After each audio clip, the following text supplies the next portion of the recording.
시작. 부활 생명 내 안에. 로마서 8장 11절에서 13절 말씀입니다. 시작. 예수를 죽은 자 가운데서 살리신 이의 영이 너희 안에 거하시면 그리스도 예수를 죽은 자 가운데서 살리신 이가 너희 안에 거하시는 그의 영으로 말미암아 너희 죽을 몸도 살리시리라. 그러므로 형제들아 우리가 빚진 자로 돼 육신에게 져서 육신대로 살 것이 아니니라. 너희가 육신대로 살면 반드시 죽을 것이로되 영으로서 몸의 행실을 죽이면 살리니. 아멘. 아멘. 사랑하는 여러분, 복음이 무엇입니까? 우리 몇 주간 복음에 대해서 나눴는데요. 복음은 단순히 성경의 이야기나 종교적인 규범 또는 도덕적 이야기가 아닙니다. 복음을 간단히 말하면 예수님의 이야기죠. 그리고 예수 그리스도 안에 있는 나의 이야기입니다. 복음이 뭐라고요? 예수님의 이야기고 그리고 예수님 안에 있는 나의 이야기입니다. 예수님의 이야기가 무엇입니까? 굵직하게는 십자가에서 죽으시고 부활하신 사건입니다. 그런데 이 사건이 단순히 역사적 사건으로 끝나버린다면 예수님의 이야기는 감동적인 위인전일 수는 있지만 우리에게 구원의 복음은 될 수 없을 것입니다. 예수님의 십자가 사건과 부활이 우리에게 복음이 되는 이유는 성령의 능력으로 우리가 예수님의 십자가와 부활 사건에 연합하기 때문이었습니다. 즉 예수님의 죽음이 나의 죽음이 되고 예수님의 부활이 나의 부활이 되었다는 것입니다. 그렇게 우리는 더 이상 옛 삶으로 살아가지 않고 예수님을 죽음에서 일으킨 그 부활 생명으로 새로운 삶을 살아갈 수 있게 된 것입니다. 예수님이 십자가에 달리실 때 나도 그분과 함께 죽었습니다. 그분이 죽으실 때 죄와 세상을 사랑하던 내가 죽었습니다. 정욕과 탐욕, 이기심에 사로잡혔던 옛날의 내가 함께 죽은 것입니다. 그렇게 이제 나는 더 이상 세상과 죄의 노예처럼 끌려다니는 존재가 아니게 되었습니다. 왜 그렇죠? 십자가에서 옛날에 나는 죽었기 때문입니다. 이 진리를 믿는 것이 복음을 믿는 것입니다. 또한 예수님을 죽음에서 일으킨 그 성령의 능력, 부활 생명이 우리가 예수님을 믿을 때 우리 안에 들어오게 되었습니다. 이제 예수님을 살리신 그 생명이 우리 안에 있고 그 생명이 우리의 참 생명이 되었습니다. 이 생명은 죄를 이긴 생명이기에 우리가 이 생명을 붙들 때에 우리도 죄를 이기게 됩니다. 이 생명은 세상 유혹을 뚫고 나아가는 생명이기에 우리가 이 생명과 동행한다면 이제 우리도 세상의 유혹을 이기고 나아갈 수 있는 것입니다. 이 생명은 거룩과 의를 살아가는 생명이기에 우리가 이 생명이 내 안에 있음을 믿고 이 생명을 붙들고 나아가면 그 생명이 우리의 삶을 이끌어 거룩과 의를 향해 나아가게 만든다는 것입니다. 여러분, 우리가 이것을 믿는다면 이 복음은 우리의 삶의 방식을 완전히 뒤바꿔 놓습니다. 특별히 여러분, 복음은 죄와 싸우는 우리의 투쟁 방식을 완전히 뒤바꿉니다. 여러분, 우리가 복음을 알기 전에 죄와 싸우는 우리의 방식이 무엇이었죠? 우리의 의지와 결단과 다짐이에요. 우리의 각오로 죄와 한번 싸워보는 겁니다. 죄를 잘 참아보려고 애쓰는 것이죠. 그런데 여기에는 한계가 분명합니다. 우리의 의지와 결단이 고갈되고 소진될 때가 많기 때문입니다. 우리 삶이 평안하고 마음의 여유가 있을 때는 죄가 잘 참아집니다. 죄와의 싸움에서 승률이 높아집니다. 그런데 여러분, 우리가 인생이 어찌 평안하기만 합니까? 삶이 어렵고 피곤하고 스트레스가 올라가면 의지가 쉽게 꺾이곤 합니다. 그러면 죄와 싸울 수 있는 힘을 상실하게 됩니다. 그리고 우리가 의지가 강해 죄를 이기고 있다 하더라도 거기에 또한 문제가 있습니다. 어떠한 문제죠? 우리가 의지와 결단으로 죄를 잘 참으면 어떻습니까? 그렇게 하지 못하는 사람들을 향해 판단하는 교만한 마음을 품게 됩니다. 그러니 인간의 의지와 결단과 도덕성으로 죄와 싸우는 것은 매우 큰 한계와 연약함이 있다는 것입니다. 하지만 우리가 복음을 믿는 순간 이제 우리는 죄와 싸우는 방식이 완전히 달라집니다. 이제는 결단과 다짐으로 싸우는 것이 아니라 무엇으로 싸웁니까? 믿음으로 싸웁니다. 이 믿음이란 말을 조금 더 쉽게 말씀해 드리면 선택과 집중입니다. 뭐라고요? 선택과 집중이요.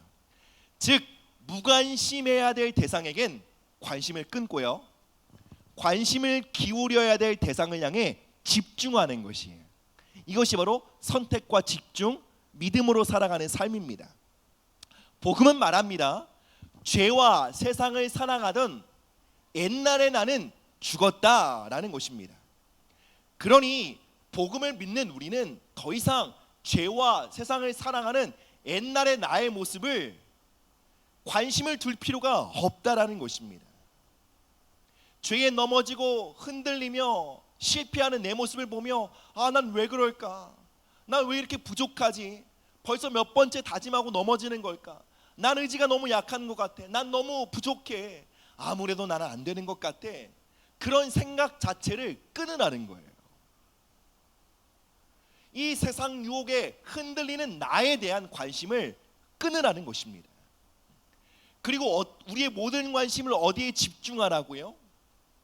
예수님을 죽음에서 일으킨 그 부활 생명이 우리 안에 있기에 이제 우리의 모든 관심을 거기에 쏟으라는 것입니다. 그 생명이 나의 진짜 생명이기에 그 생명의 활동에 집중하고 그 생명이 나아가려는 바에 우리의 마음을 두고 그 생명의 움직임을 따라 우리가 함께 걸어가는 것, 이것이 바로 믿음의 싸움입니다. 이것이 바로 선택과 집중입니다. 골로새서에서는 제가 말씀드린 이 부분을 바울이 이렇게 설명합니다. 위의 것을 생각하고 땅의 것을 생각하지 말라. 여러분, 위의 것이 무엇입니까? 하늘로부터 말미암은 부활 생명입니다. 땅의 것은 무엇입니까? 그냥 이 세상의 것이 아니라 이 땅에서 태어난 우리의 자연적인 생명입니다. 죄에 흔들리고 세상을 사랑하고 연약하고 실패하는 생명입니다. 그런데 그것에 대해 생각하지 말고 하늘로부터 말미암은 부활 생명, 그 거룩한 생명에 집중하라는 것입니다. 여러분, 이것이 왜 중요할까요? 영적인 세계에서는 우리가 관심을 기울이는 대상에게 힘을 부여하는 통로가 있습니다. 그래서 우리가 무관심해야 될 대상을 향해 무관심하면 그 대상이 힘을 잃습니다. 그리고 우리가 관심을 기울이는 대상은 그 힘이 강해집니다. 우리가 죄와 세상을 사랑하는 옛날의 나의 모습을 향해 관심을 끌을 때 옛날의 나는 힘을 잃고 나의 삶에서 사라지게 됩니다. 그리고 우리 안에 있는 부활 생명을 향해 우리가 집중하기 시작할 때 우리 안에 들어온 하나님의 생명은 점점 더 왕성하여 우리의 삶을 이끌어가게 된다는 것입니다. 성도는 자신 안에 있는 부활 생명에 대해 눈을 떠야 합니다. 그리고 그것에 관심을 기울여야 합니다. 성경을 통해 그리고 매주 선포되는 말씀을 통해 우리는 우리 안에 들어와 있는 부활 생명이 어떠한 생명인지 배워야 합니다. 매주일 선포되는 말씀은요, 단순히 하나님이 어떠한 분이신지 알기 위한 정보를 위함이 아닙니다. 하나님이 어떠한 분이신지 안다라는 것은 우리 안에 들어온 하나님의 생명이 어떠한 생명인지 알아간다는 것입니다. 그래서 우리가 함께 말씀을 듣고 또 함께 예배할 때에 우리 안에 예수님의 생명, 우리 안에 있는 부활의 생명이 그 말씀과 함께 공명하기 시작하는 것입니다. 그리고 이 예배를 통하여 다시 한번 깨닫는 것입니다. 하나님의 생명이 내 안에 있습니다. 그리고 이 새로운 한 주 나는 그 생명과 함께 걸어나갈 것입니다. 이렇게 결단하고 다짐하며 그 생명과 함께 걸어가는 자리가 바로 이 예배의 자리인 것입니다. 사랑하는 여러분, 그렇다면 우리 안에 있는 부활 생명은 과연 어떠한 생명일까요? 우리 첫 번째 말씀 한번 보겠습니다. 시작. 부활의 생명은 염려와 두려움을 이기는 생명입니다. 아멘. 로마서 8장 13절은 영으로서 몸의 행실을 죽이라 라고 말하고 있습니다. 여러분, 우리의 옛 삶은, 우리의 옛 생명은 죄와 세상의 지배를 받습니다. 여러분, 죄와 세상의 지배를 받는 뚜렷한 영향력이 무엇입니까? 염려와 근심이에요. 이 세상에 보이는 것에 너무 마음을 빼앗기기 때문에 자연스럽게 염려하고 근심하는 거예요. 그래서 늘 염려하고 고민하고 두려움 속에 살아갑니다. 이 문제는 어떻게 하지? 이 문제는 어떻게 될까? 혹시 망하면 어떡하지? 옛 생명은 끊임없이 불안해하고 두려워합니다. 그리고 문제가 무엇입니까? 많은 성도들이 염려와 불안, 두려움에 대해서 그것을 가볍게 여기며 합리화한다는 것입니다. 누구나 걱정을 하고 살지 않겠어? 내 상황이 이런데 염려하는 게 당연하지. 이렇게 가볍게 여깁니다. 부모님들은 자녀 걱정을 달고 삽니다. 그러면서 어쩔 수 없다고 말합니다. 학생들은 친구 관계에 대한 염려와 불안, 그리고 대인 문제로 인해 고민합니다. 남들 다 그러고 사니까 어쩔 수 없다고 말합니다. 청년들은 직장과 진로의 문제, 그리고 결혼 문제로 인해 염려합니다. 안 그러고 사는 사람이 없으니 나도 어쩔 수 없다라고 여깁니다. 이렇게 염려와 두려움 속에 하루하루를 살아가면서도 우리는 그것을 죄라고 여기지 않습니다. 우리는 그것을 매우 쉽게 합리화합니다. 그러나 성경은 우리에게 분명히 말합니다. 함께 빌립보서 4장 6절의 말씀을 보시겠습니다. 시작. 아무것도 염려하지 말고 다만 모든 일에 기도와 간구로 너희 구할 것을 감사함으로 하나님께 아뢰라. 진짜 염려할 만한 것은 염려하라고 하십니까? 아니면 아무것도 염려하지 말라고 하십니까? 아무것도 하지 말라는 거예요. 아무리 염려할 이유가 타당해도 염려하는 것은 죄입니다. 염려와 두려움은 단순한 감정이 아닙니다. 그것은 내가 하나님을 신뢰하지 못하고 있는 불신앙의 증거요, 열매입니다. 그리고 여러분, 우리가 불신앙과 불순종의 죄 가운데 살아가면 우리 삶에 하나님의 축복이 막힙니다. 아무것도 염려하지 말라는 것은 하나님이 우리 다그치는 것이 아닙니다. 아무것도 염려하지 말라는 것은 나의 능력과 은혜 안에 살아가거라 라는 하나님의 자비와 사랑의 초청입니다. 염려와 두려움을 끌어안고 살아가는 삶은 하나님의 은혜와 능력에서 미끄러지기 때문에 그렇습니다. 예수님은 풍랑이 있는 바다 한가운데서 편히 주무셨습니다. 제자들은 흔들리는 배 위에서 죽겠다고 소리를 지르며 두려워했습니다. 그런데 그 동일한 상황 속에 예수님은 편히 주무셨습니다. 어떻게 그러실 수 있으셨을까요? 바로 예수님 안에 하나님의 생명이 있었기 때문이에요. 두려움과 염려와 불안을 싸워 이긴 그 생명이 예수님 안에 있었기 때문에, 그 부활 생명이 예수 그리스도 안에 있었기 때문에 예수님은 풍랑이 있는 바다에서도 두려워하지 않으셨어요. 그리고 여러분, 복음이 우리에게 소개하는 놀라운 사실이 무엇입니까? 그 예수님 안에 있는 동일한 생명이 우리 안에 들어와 있다라는 것입니다. 우리가 그 생명을 발견하고 그 생명과 함께 일어날 때 우리는 아무것도 염려하지 않는 삶으로 걸어 들어갈 수 있다라는 것입니다. 예수님처럼 풍랑이 있는 바다 속에서도 여러 가지 재정적인 위기와 경제적인 상황과 또한 자녀들의 문제와 가정 상황에도 불구하고 어떻게 해요? 염려하지 않을 수 있다는 거예요. 무엇으로요? 우리 안에 들어와 있는 부활 생명으로 말미암아입니다. 따라서 여러분, 우리는 그 생명을 발견하고 이렇게 고백할 수 있어야 합니다. 하나님, 이 상황이 두렵습니다. 염려가 됩니다. 그러나 주님, 내 안에 부활 생명은 이 상황 속에 염려하지 않습니다.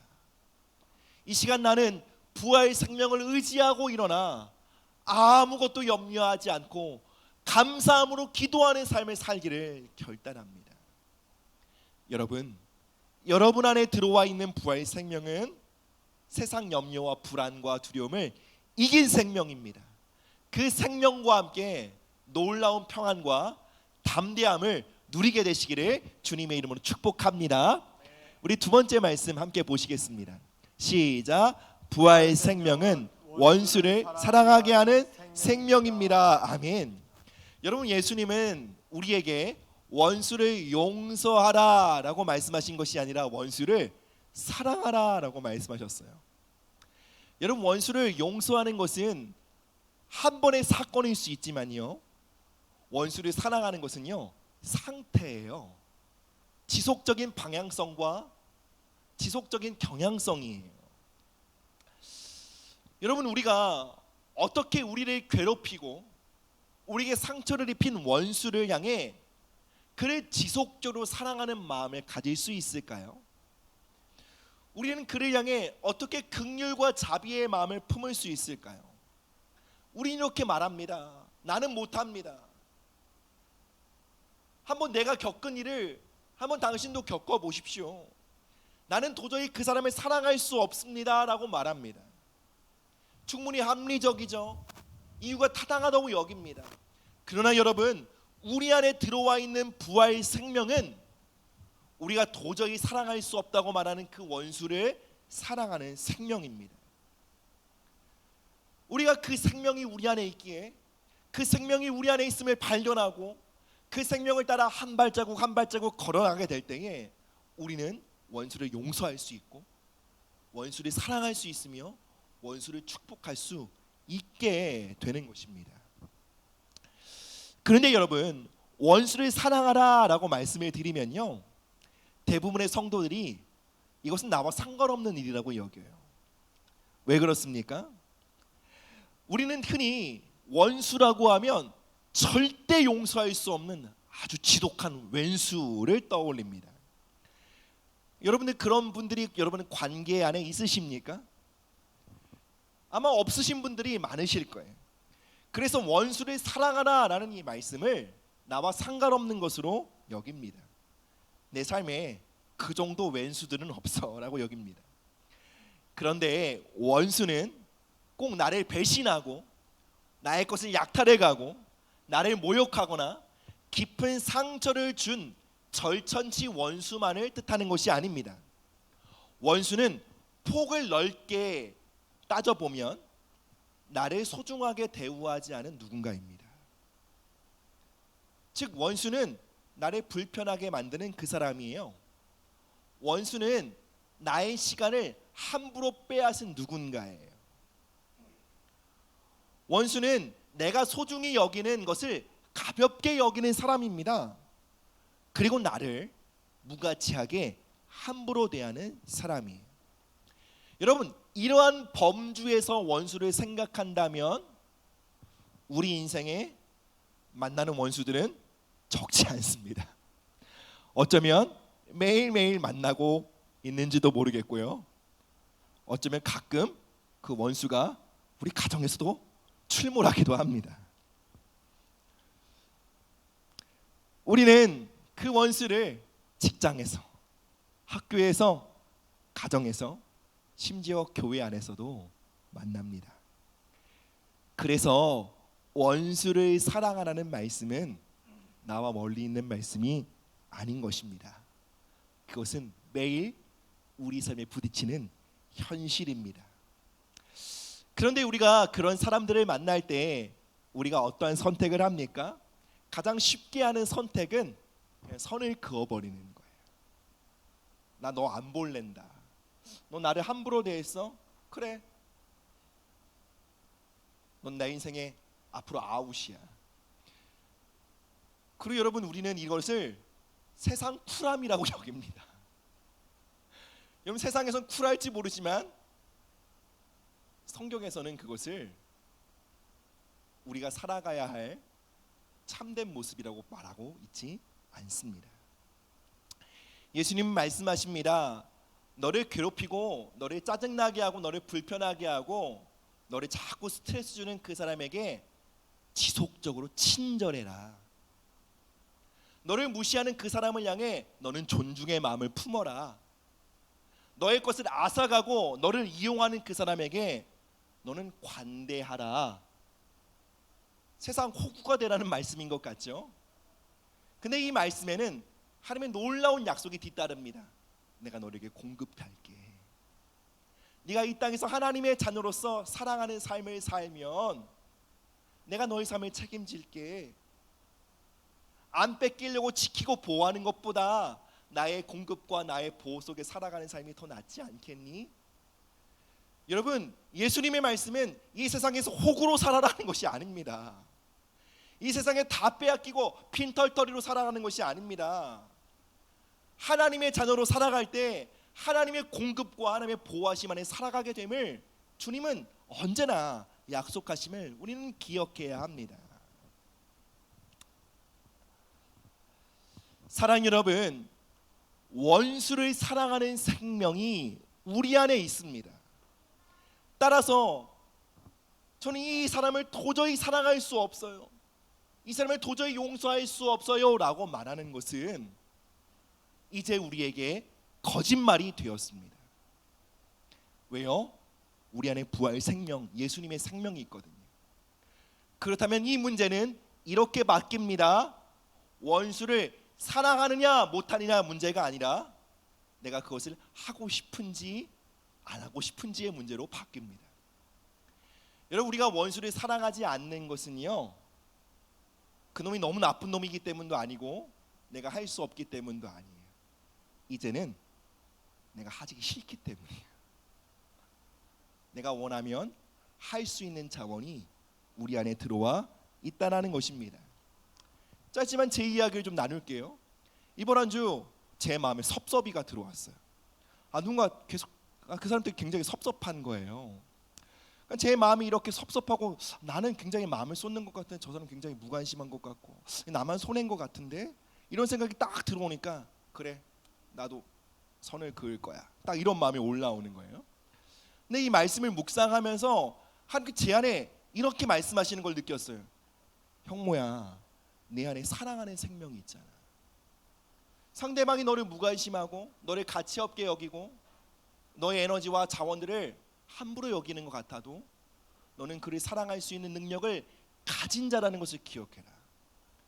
제가 이 말씀을 붙잡고 제 안에 있는 사랑하는 생명에 대해 집중하기 시작했어요. 그랬더니 섭섭한데 사랑할 수 있겠는 거예요. 용서할 수 있겠는 거예요. 그가 나에게 어떻게 대우한지에 따라 나의 행동이 결정되는 게 아니라 이제 내 안에 있는 생명이 그를 향한 반응을 결정하게 만드는 거예요. 그가 날 무시했어. 그럼 이전에 했으면 나도 무시하고 싶어. 그의 행동과 태도와 말투가 나의 행동을 결정했어요. 근데 이제는 그 행동과 말투가 아닌 이제 내 안에 있는 생명이 그를 향한 나의 태도와 나의 언어와 나의 눈빛을 결정짓는 것을 경험하게 되었습니다. 사랑 여러분, 원수를 사랑하지 않는 것은 더 이상 우리에게 불가능하지 않습니다. 원수를 사랑하지 않는 것은 이제 우리에게 불순종의 영역이 된 것입니다. 왜 그렇죠? 하나님은 사랑이시라. 그 사랑의 생명이 우리 안에 있음을 증거합니다. 그 동일한 사랑의 영이 우리 안에 역동하고 있습니다. 우리가 그 생명을 의지하기만 한다면 우린 그 놀라운 사랑의 삶으로 나아갈 수 있게 됨을 믿게 되시기를 주님의 이름으로 축복합니다. 우리 마지막입니다. 함께 세 번째 말씀 보겠습니다. 시작. 부활 생명은 하나님을 사랑하고 즐거워하는 생명입니다. 아멘. 시편 37편 4절 말씀입니다. 시작. 또 여호와를 기뻐하라. 그가 내 마음의 소원을 내게 이루어 주시리로다. 아멘. 아멘. 여러분, 이 말씀에 우리 삶의 놀라운 돌파의 비결을 말합니다. 우리의 기도가 하늘로부터 응답되는 비결을 말합니다. 그 비결이 뭐죠? 하나님을 기뻐하는 것이에요. 여러분, 하나님을 기뻐하는 것은요, 우리 삶에 놀라운 축복을 가져옵니다. 놀라운 응답을 가져옵니다. 놀라운 회복을 우리 삶에 풀어넣습니다. 그런데 하나님을 기뻐하는 것이 어디 쉽습니까? 여러분, 우리의 옛 생명은 세상을 사랑하고 기뻐합니다.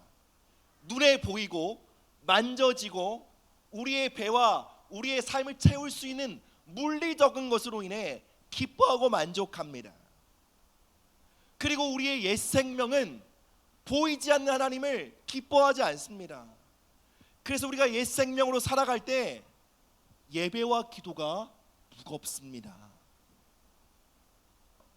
내 안에 있는 부활 생명을 발견하지 않은 채 옛 생명을 따라 살아가면 여전히 눈에 보이는 것이 전부고 세상 사람들이 전부고 이 눈에 보이는 것이 전부고 예배 때 하나님 은혜 가신 하나님이 느껴지지 않고 그래서 예배는 지루하고 길고 따분할 뿐입니다. 그런데 여러분, 우리 안에 있는 부활 생명은 하나님을 사랑하고 즐거워하는 생명입니다. 여러분, 부활 생명은 하나님을 사랑하는 것이 우리의 본성이 되게 만듭니다. 부활 생명은 하나님을 기뻐하는 것이 우리의 천직으로 만듭니다. 하나님과 교제하고자 하는 마음, 하나님을 찬양하고자 하는 마음을 우리 안에 계속적으로 불어넣습니다. 그래서 부활 생명은 하나님을 향한 사랑과 헌신과 예배를 의무가 아닌 즐거움으로 변화시킵니다. 마치 사랑하는 사람을 위해 우리가 수고하고 헌신하는 것이 우리에게 기쁨이 되는 것처럼요, 우리가 하나님께 무언가를 드리고요 예배하고 기도할 때 그 시간을 우리가 기뻐하고 즐거워할 수 있게 된다는 것입니다. 여러분, 어쩌면 이 자리에 계신 어떤 성도님들은 예배와 기도를 무겁게 느끼실 수 있을 것입니다. 여러분, 왜 그렇습니까? 내가 선택과 집중을 잘못하고 있는 거예요. 죄와 세상을 사랑하는 나의 옛 생명에 너무 집중하고 있는 거예요. 그리고 그 옛 생명으로 이 자리에서도 함께 예배하는 거예요. 그러니 무겁고 지루하고 힘들죠. 그런데 여러분, 우리의 선택과 집중을 달리 하십시다. 우리 안에 부활 생명이 있습니다. 하나님을 즐거워하고 하나님을 사랑하고 하나님을 가까이 하는 생명이 우리 안에 있습니다. 우리의 삶으로 예배의 자리를 찾게 하고 기꺼이 하나님께 무릎 꿇고 기도하게 하며 하나님께 찬양하며 감사할 수 있도록 하는 그 부활 생명이 우리 안에 있음을 믿음으로 고백해야 하는 것입니다. 사랑하는 여러분, 저도 때로는 예배와 기도가 무겁게 느껴질 때가 있습니다. 여러분, 그런 삶의 순간들을 통과할 때 이렇게 고백하십시오. 하나님, 예배가 무겁게 느껴집니다. 기도가 지루하고 힘들게 느껴집니다. 그러나 주님, 이 순간에도 내 안에 부활 생명이 있음을 믿습니다. 제 안에 있는 부활 생명은 예배를 사모합니다. 제 안에 있는 부활 생명은 기도를 생명처럼 여깁니다. 그 부활 생명을 따라 기도하기를 원합니다. 그 부활 생명을 따라 예배하기를 원합니다. 라고 기도하시기 바랍니다. 이 자리에 계신 사랑하는 부모님들에게 권면하고 싶습니다. 여러분, 자녀들을요 예배의 자리에 데려오는 일은 쉽지 않은 일입니다. 그리고 억지로 때론 티격태격하면서 이 예배의 자리에 데려왔는데 아이들이 피곤하거나 집중하지 못하는 모습들을 보면 이런 부모님들은 마음이 낙심됩니다. 그러면 이렇게 생각이 듭니다. 아니, 이렇게 억지로 데려오는 게 무슨 의미가 있나? 도대체 언제쯤 우리 아이가 자발적으로 자원하는 마음으로 예배의 자리에 오게 될까? 그리고 어떨 때는 정말 지지고 볶고 싸울 때는 막 마음이 너무 상하고 의가 상해서 이런 마음도 듭니다. 이렇게 의가 상할 바에는, 부모 자식 관계 파탄 날 바에는 그냥 다 포기하는 게 낫지 않을까? 이런 생각도 듭니다.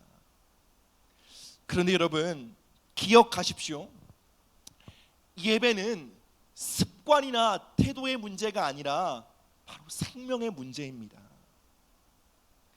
여러분, 우리가 자녀를 이 예배의 자리에 데려오는 것은요, 우리가 그들에게 줄 수 있는 가장 큰 축복입니다. 그들을 섬길 수 있는 가장 큰 섬김입니다. 부모로서 우리가 할 수 있는 가장 큰 헌신이라는 것을 기억해야 합니다. 그리고 여러분, 그거 아십시오. 자녀들을 예배의 자리에 데려오고자 하는 열심은 여러분, 인간적인 열심으로 지속될 수 없는 열심입니다. 여러분 안에 그 마음과 소원이 있다는 것은, 그것은 부활 생명의 역사입니다. 여러분, 인간적인 마음은 의가 생해서 때려치고 싶습니다. 아무리 내 자식이지만 그래, 결국 신앙은 1대1이지 뭐. 내 삶이지 네 삶이냐, 마음대로 해. 여러분, 이것이 우리의 인간적인 반응입니다. 그런데 아이가 미적거리고 매주마다 전쟁을 치르고 있는 그 상황에도 하나님, 저는 포기할 수 없어요. 이 아이를 예배의 자리에 데려와야 해요. 함께 예배하길 원합니다. 언제 올지 모르는 그 소망의 날을 기대하며 고대하며 예배하는 거예요. 내 힘으로 할 수 없는 거예요. 그래서 매주 힘겹게 이 자리에 아이들을 데려오시는 모든 부모님들을 정말로 격려하고 싶습니다. 여러분들 안에 부활 생명이 역사하고 있는 것입니다. 그리고 또 한 가지 소망의 말씀을 드리고 싶습니다. 언제나 생명은 생명을 낳습니다. 생명은 생명을 낳습니다. 우리 안에 있는 부활 생명은, 우리가 그 생명으로 의지하고 부활 생명으로 이 자리에서 함께 예배하며 그 부활 생명으로 우리의 가정에서, 그 부활 생명으로 우리의 일상에서 살아가기 시작할 때 생명은 생명으로 잉태합니다. 언젠가 우리 자녀들의 삶에 부활 생명이 잉태하여 그들의 예배와 그들의 기도를 새롭게 하게 될 것입니다. 부모가 먼저 이 자리에서 부활 생명으로 예배할 때 어떻게 해요? 하나님을 기뻐하고 감사하고 하나님을 향한 갈망과 목마름을 예배하는 거예요. 그러면 우리 안에 있는 부활 생명이요, 보이지 않지만 우리 자녀들의 삶에 흘러갑니다. 그리고 그 생명이 우리 아이들의 삶에 뿌리를 내리고 줄기를 뻗어 열매를 맺게 될 날이 올 것입니다. 아이를 어렵게 힘겹게 때로는 억지로 데려오는 것 같을지라도 이 자리에 앉혀놓는 것이 아무 의미가 없는 것처럼 느껴지고 심지어 어둠의 영들이 속일지라도 여러분 안에 있는 부활 생명을 굳게 붙드십시오. 여러분, 그 생명은 지옥을 이기고 사망을 이기고 생명을, 예수님 안에 있는 예수님을 죽음에서 일으킨 생명입니다. 그 생명이 어찌 우리 아이를 못 살리겠습니까? 그 생명이 어찌 우리 가정을 변화시키지 못하겠습니까?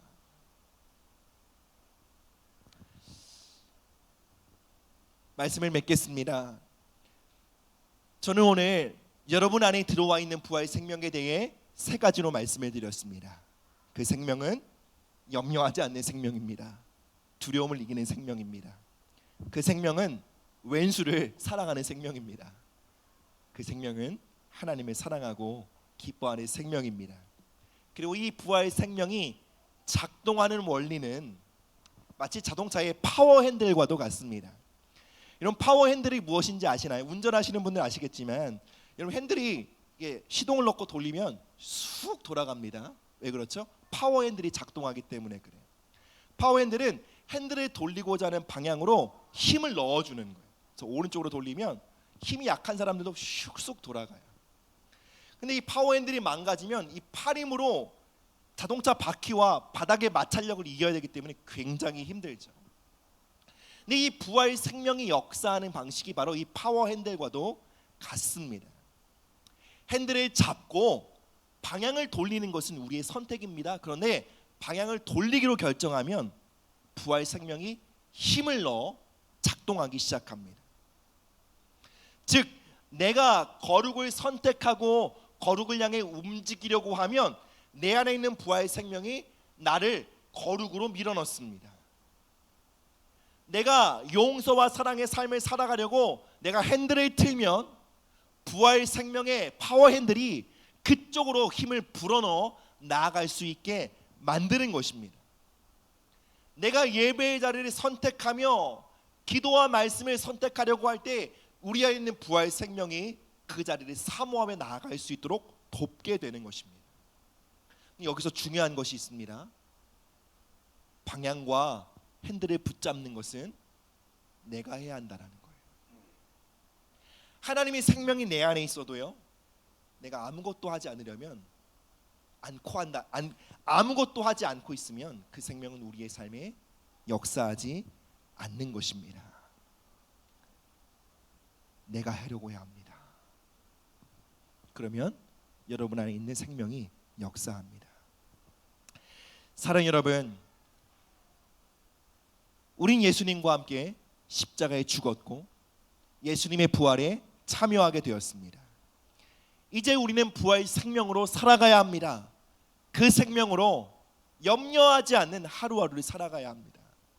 두려워하지 않는 일상을 살아가야 합니다. 그 생명으로 우리 지긋지긋하게 하고 짜증나게 하는 왼수를 사랑하며 살아야 합니다. 그리고 그 부활 생명으로 하나님을 기뻐하는 삶을 살게 되시기를 축복합니다. 이제 선택과 집중을 바꾸십시오. 우리 대부분의 관심은 어쩌면 죄와 세상을 사랑하는 옛 삶, 옛 생명에 집중되어 있는지 모르겠습니다. 여러분, 그것은 옛 생명을 왕성하게 하는 잘못된 선택입니다. 이제 집중해야 할 바에 집중하십시오. 우리 안에는 부활 생명이에요.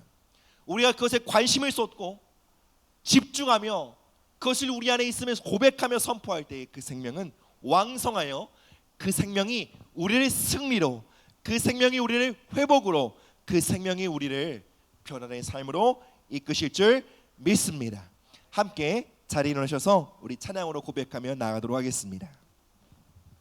우리 안에 하나님이 살아계십니다. 우리 안에 부활 생명이 있습니다.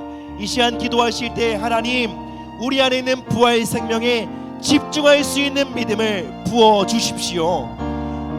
죄와 세상을 사랑하는 옛사람을 향한 관심을 끊기를 원합니다. 내 안에 있는 부활 생명을 집중하게 하시고 그 부활 생명으로 염려와 불안과 두려움을 이기게 하시고 원수를 사랑하게 하시고 하나님을 기뻐하며 예배와 기도의 자리를 선택하며 살도록 은혜를 베풀어 주시옵소서. 함께 기도하며 나가도록 하겠습니다. 사랑의 하나님 아버지 감사합니다. 우리 안에 부활 생명 그리스도의 생명을 우리 안에 넣어주심을 감사드립니다. 그 생명을 따라 살아가는 우리의 삶이 되기를 원합니다. 하나님 아버지, 죄와 세상을 살아가는 옛 생명에 모든 관심을 끊습니다. 이제 우리 안에 있는 하나님의 생명에 집중하기를 원합니다. 하나님, 그 생명을 우리가 바라보며 주목하기를 원합니다. 그 생명을 따라 염려하고 두려워하지 않는 그 삶을 살기 원합니다. 하나님 아버지, 그 생명을 의지하여 아무것도 염려하지 않고 기쁨과 감사로 삶을 살아가기를 원합니다. 그 생명을 의지하여 원수를 사랑하게 되기를 원합니다. 그 생명을 의지하여 하나님을 가까이하며 하나님을 사랑하는 그 놀라운 예배와 기도와 충만의 삶으로 우리가 나아가기 원합니다. 더 이상 우리에게 예배와 기도가 부담이 아니오 기쁨과 생명의 자리가 될 수 있도록 은혜를 더하여 주시옵소서.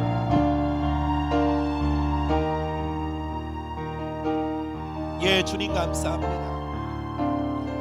사랑하는 여러분, 이 시간 우리가 한 번 더 기도하기 원합니다. 하나님, 우리 사랑하는 자녀들의 삶에 부활의 생명이 심겨지기를 기도합니다.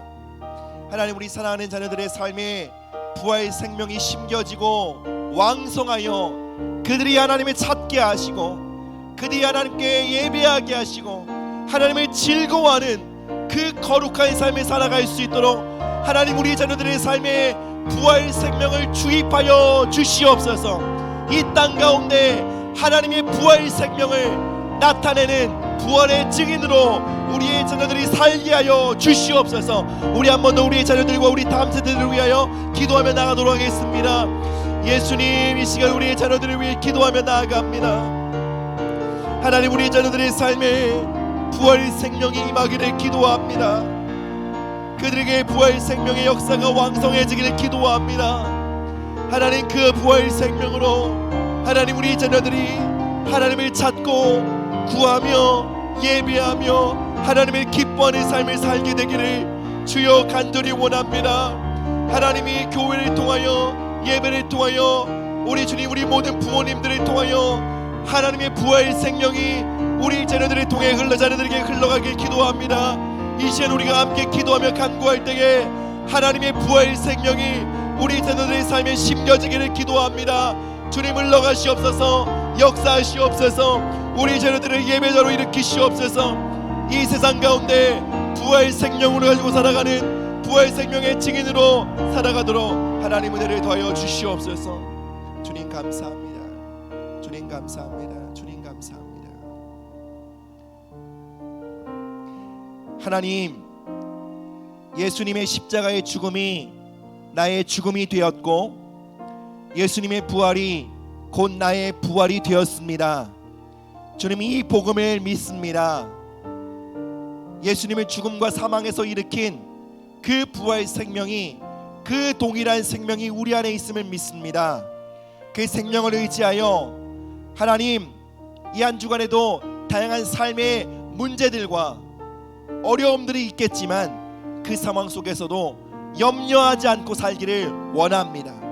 부활 생명을 의지하여 두려움 없이 감사와 기쁨으로 살기를 원합니다. 또한 우리를 힘들게 하고 우리의 마음을 어지럽히는 그 모든 사람들을 우리 안에 있는 부활 생명을 의지하여 용서하고 사랑하며 끝까지 친절하며 그들에게 존중을 베풀기를 원합니다.